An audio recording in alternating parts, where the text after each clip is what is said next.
Hey guys, how's it going? Tez back again with another episode of the Barclays Premier League Roundup. This is going to be week 3, and as always, we'll be covering the games that were played on the Saturday. I'm recording this at half time in the Liverpool-Man United game. Obviously, it's currently 1-0 to Liverpool down in Sturridge. Put them up early on, but as always with this series, it's not so much about the gameplay and more about the commentary. So if you don't particularly want to watch what's going on in the background, just want to hear what I have to say, then feel free to tab out and carry on with whatever else you were doing. But if you do want to keep the tab open and have a look, then the game in the background is just some computer versus computers of the arguably the biggest game of the day.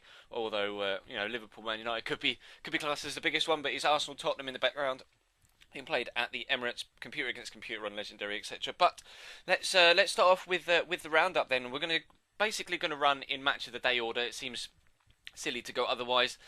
Match of the day for me now seems to have a different kind of edge to it now that I'm taking notes from the highlights, etc. So I can know what I'm talking about in these episodes. So.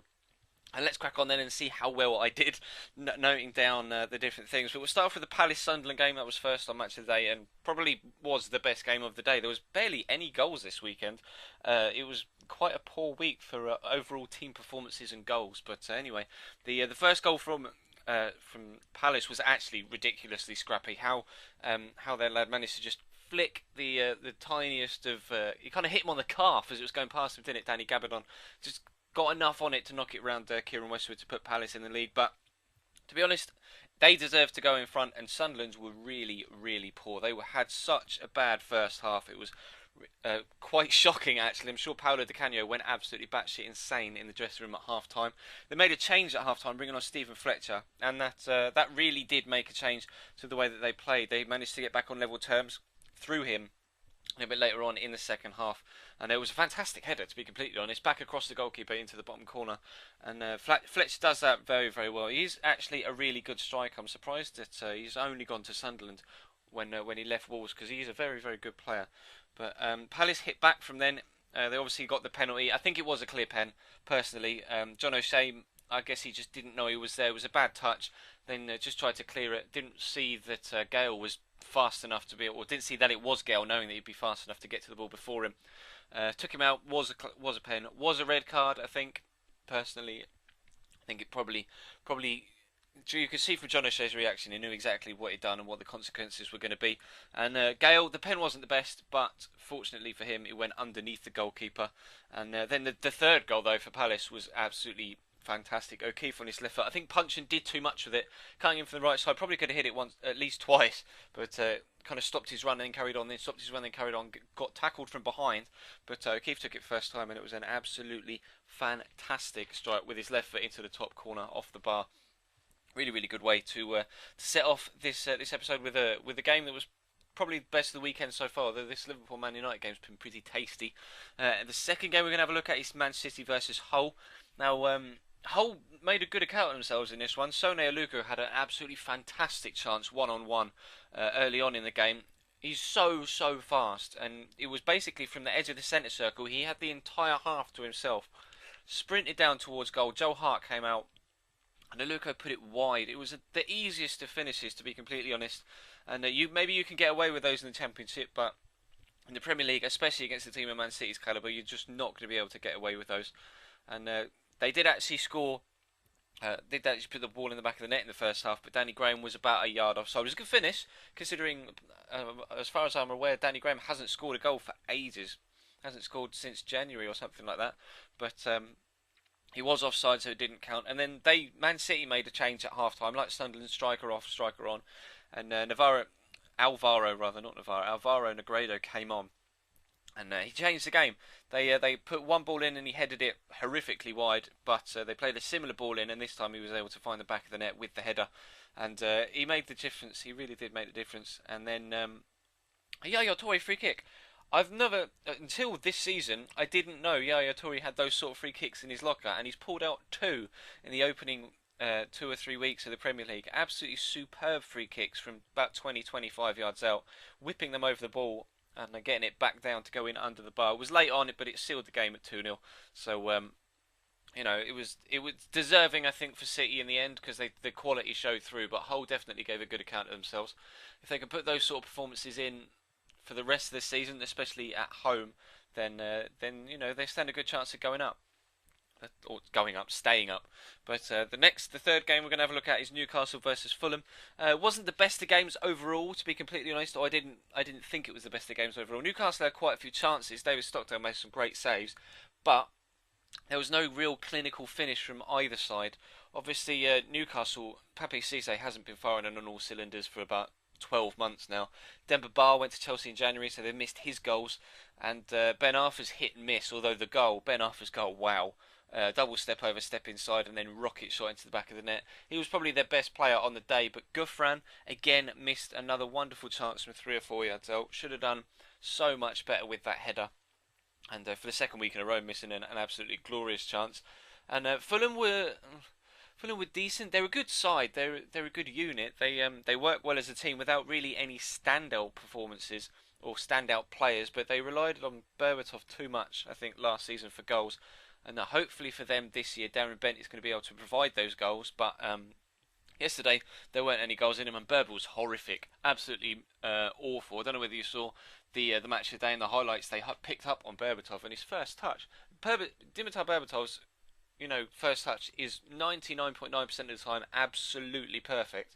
But he was misspacing passes. His touch was going 2-3 yards away from his foot every time. It was awful. He had such a bad game. And I think, not necessarily because of the quality of chances, but just the sheer volume of chances, Newcastle probably deserved the win. But the next game, let's have a look. Let's move on then. Newcastle winning that one. And the next game is Norwich-Southampton. This was another 1-0, but this one, well, judging by the highlights, obviously I haven't seen the full game footage, but judging by the highlights, it seemed like it was a more entertaining game to watch. Nathan Redmond, by the way, was absolutely superb. I was looking forward to seeing the highlights of this one, personally, just because I like Pablo Daniel Osvaldo. They keep calling him Danny Osvaldo, and I've always called him Pablo Osvaldo. I don't know why. But anyway, yeah, I was excited to see him play because I did like him when he was at Roma. I think Southampton overpaid, perhaps, but still a very, very good player. But Nathan Redmond had an absolutely superb game. He is so fast. And he's really young. I didn't realise he was that young as well. Only like 19 years old or something. They interviewed him after the game and he looked about 6. But anyway, they had a few good chances. Norwich and Leroy Fer had a decent chance from a free kick. There was a flick on from Van Wolfswinkel. I always struggle getting that out. It's a mouthful, isn't it? Van Wolfswinkel.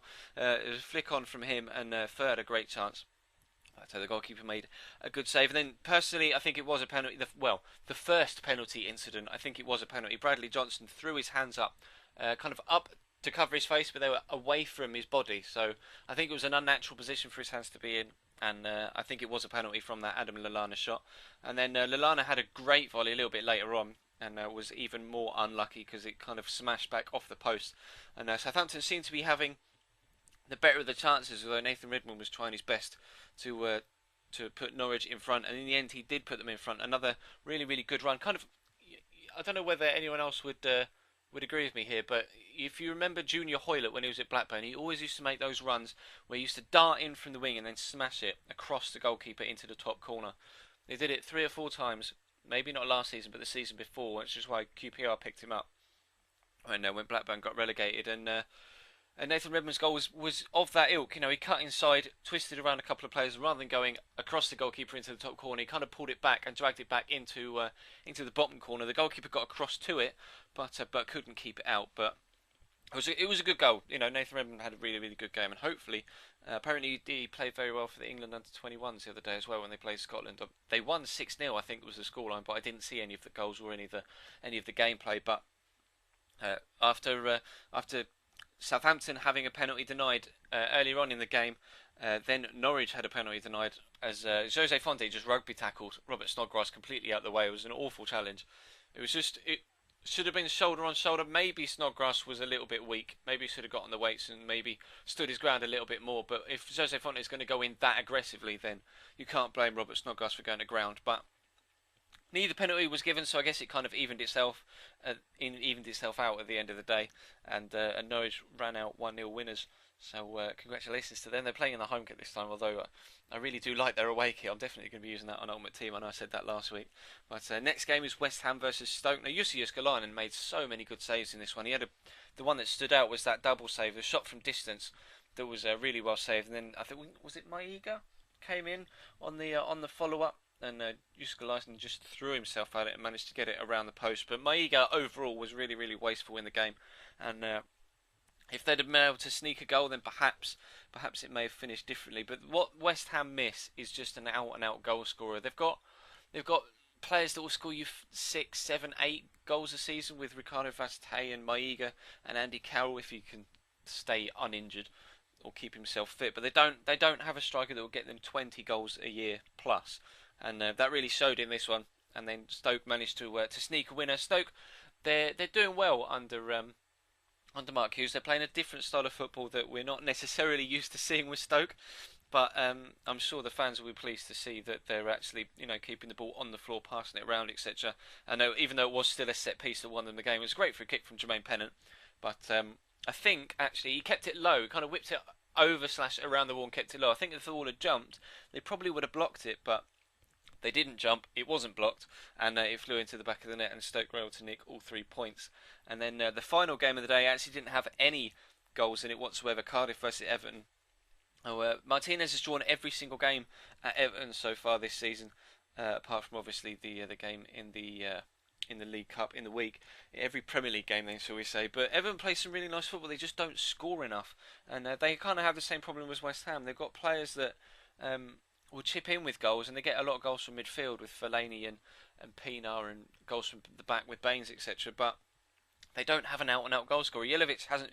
When Jelavic first came, he was just bagging him in left, right, and centre. But recently, he just hasn't been able to find the net as often as they would have liked, and they do miss a 20+ a year goal scorer. I guess they've never really replaced Duncan Ferguson or perhaps Yakubu, but on the Cardiff side of things, David Marshall made a couple of really good saves. Made a great reaction save from a deflected Jelavic header that was just absolutely superb. I honestly have no idea how he managed to twist his body and get down to it. And one player that I was quite keen to see playing this one as well was Deulofeu, the young Spaniard that obviously I'm sure a lot of you are aware came from Barcelona to Everton in the summer.